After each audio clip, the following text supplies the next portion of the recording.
আপনাদের কি এখনো পর্যন্ত যুবতী প্রকল্পে টাকা ঢোকেনি? যদি টাকা না ঢুকে থাকে, তাহলে কিন্তু টাকা পাবার একটি রাস্তা খোলা রয়েছে। তবে সেটা কি হবে? সুতরাং সমস্ত তথ্য জানাবো আজকের ভিডিওটির মাধ্যমে।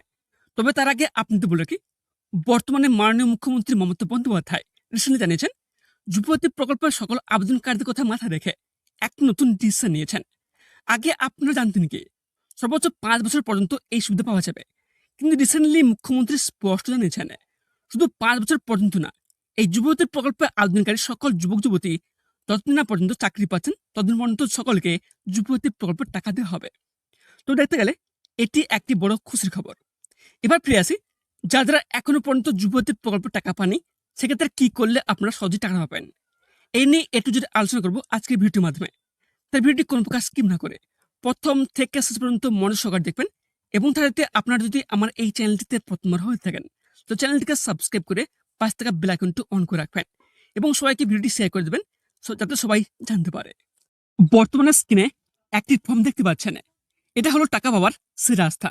এবার আপনার যদি মনে করেন আপনি যুবতী প্রকল্পের একজন যোগ্য উপযুক্ত ব্যক্তি, তাহলে তো আপনার ব্যাংক অ্যাকাউন্টে টাকা ঢুকতে দেরি হচ্ছে, কিংবা আপনি অনলাইন কিংবা অফলাইনে আবেদন করার সময় কিছু ভুল হয়ে গেছে, সেক্ষেত্রে আপনারা এই ফর্মটি ফিল আপ করতে পারেন। তাই বলবো, এই ফর্মটি ফিল আপ করে অবশ্যই জমা দিন। কেন বলছি, এই ফর্মটি ফিল আপ করলে আপনার যুবতী প্রকল্পের টাকা পাওয়ার সম্ভাবনা অনেক গুণ বেড়ে যাবে। তবে কিভাবে ফর্ম ফিল আপ করবেন কিংবা কোথায় জমা দিতে হবে, তার সমস্ত কিছু তথ্য জানাবো আজকের ভিডিওটিতে। প্রথমে আপনারা অতি অবশ্যই এই ভিডিওর ডেসক্রিপশন বক্সে একটি লিঙ্ক রয়েছে, তা ক্লিক করলে আপনারা কিন্তু এই ফর্মটি ডাউনলোড করে নিতে পারবেন।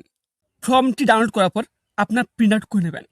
প্রিন্ট আউট করে নেওয়ার পর এখানে দেখবেন ফর্মের প্রথম লেখা রয়েছে, কি লেখা রয়েছে, টু দ্য ভিডিও। তারপর তার ঠিক নিচে দেখবেন এখানে বলা হয়েছে ব্লকের আগে একটি ড্যাশ চিহ্ন রয়েছে। এখানটা আপনার যে ব্লকের নাম, সেই ব্লকের নামটি এখানে দেবেন। তারপর দেখবেন তার নিচে ঠিক একটি ড্যাশ চিহ্ন রয়েছে, এখানটা আপনার যে জেলা, সেই জেলার নামটি এখানে দেবেন।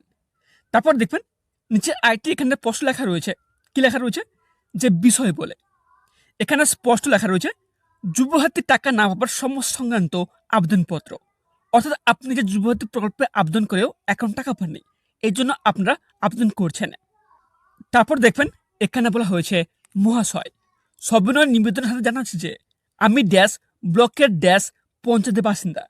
অর্থাৎ এখানে দেখবেন এখানে যে ড্যাশ রয়েছে, এখানটা আপনার নাম দেবেন। তারপর দেখবেন নেক্সট একটা ড্যাশ রয়েছে, এখানটা আপনার পঞ্চায়েতের নাম দেবেন। তারপর নেক্সট কি বলা হয়েছে, এখানে বলা হয়েছে আমি যুবহাতি স্কিমে ড্যাশ ব্লকে আবেদন করেছি, কিন্তু আমার ব্যাংকের খাতায় এখন 1,500 টাকা পাইনি।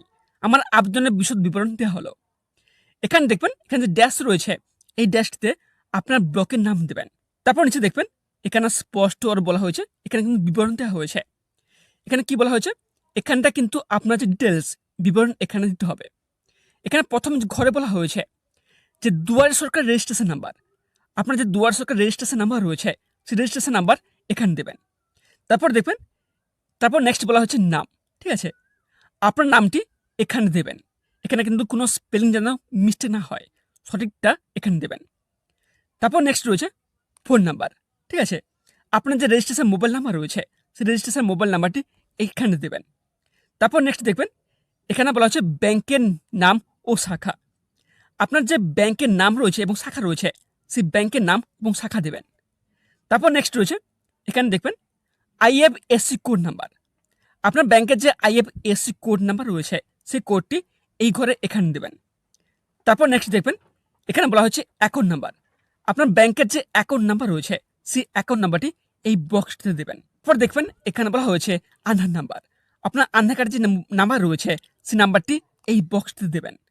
তারপর নেক্সট দেখবেন এখানে বলা হয়েছে, এখানে কি বলা হয়েছে, যে বিশেষ মন্তব্য। আপনার যদি কোনো সমস্যা থেকে থাকে, কোনো মন্তব্য থেকে থাকে, সেই মন্তব্যটি এখানটা আপনারা লিখতে পারেন। তারপর আপনারা নিচে দেখবেন এখানে বলা হচ্ছে যে কি কি সমস্যার কারণে আপনারা আবেদন করছেন। প্রথম সমস্যাটি হলো যে টাকা অ্যাকাউন্টে পায়নি।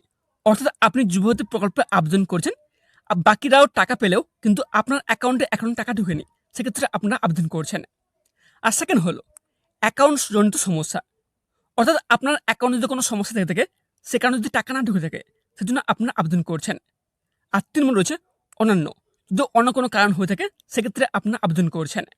আমার আবেদনটি বিবেচনা করার জন্য অনুরোধ জানাচ্ছে। তারপর দেখবেন নেক্সট এখানে বলা হয়েছে কাগজ সংযুক্তির বিবরণ। ফার্স্ট রয়েছে যে পাসবই জেরক্স, আপনার ব্যাংক অ্যাকাউন্টে যে পাসবই রয়েছে সেই পাসবইয়ের জেরক্স কপি, ফার্স্ট পেজের জেরক্স কপি নেবেন, ঠিক আছে। তারপর নেক্সট দেখবেন আধার ও ভোটার কার্ডের জেরক্স। তারপর 3 নম্বর রয়েছে মাধ্যমিকের অ্যাডমিট কার্ড। এছাড়াও আপনার চাইলে আপনার যে কাস্ট সার্টিফিকেট রয়েছে এসসি এসটি কিংবা ওবিসি সার্টিফিকেট হলো জেরক্স কিন্তু আপনার একসাথে এই ফর্মের সাথে কিন্তু আপনার অ্যাটাচ করবেন, ঠিক আছে। এবং অ্যাটাচ করে প্রতিটা ফর্মের নিচে কিন্তু আপনার সেলফ অ্যাটেস্টেড করবেন। সেলফ অ্যাটেস্টেড করে আপনার যে নিকটবর্তী যে এইচডিও অফিস কিংবা বিডিও অফিস রয়েছে সেই এইচডিও এবং বিডিও অফিসে গিয়ে আপনারা জমা দিয়ে আসবেন। তো এটাই ছিল সম্পূর্ণ নতুন পদ্ধতি। যারা এখনো পর্যন্ত টাকা পাননি তাদের জন্য কিন্তু টাকা পাবার একটি অন্তিম উপায়। অবশ্যই কিন্তু আমার নির্দেশ মতো এইভাবে ফর্ম ফিল আপ করে আবেদন করবেন। আর যদি ইতিমধ্যে এই নিয়ে নতুন কোনো আপডেট পাওয়া যায় তাহলে অবশ্যই জানিয়ে দেবো আমার এই চ্যানেলটির মাধ্যমে। এবং সবশেষে আপনারা যদি আমার এই চ্যানেলটিতে প্রথমবার হয়ে থাকেন তো চ্যানেলটিকে সাবস্ক্রাইব করে পাঁচ বেল আইকনটি অন করে রাখবেন এবং সবাইকে ভিডিওটি শেয়ার করে দেবেন যাতে সবাই জানতে পারে। ধন্যবাদ।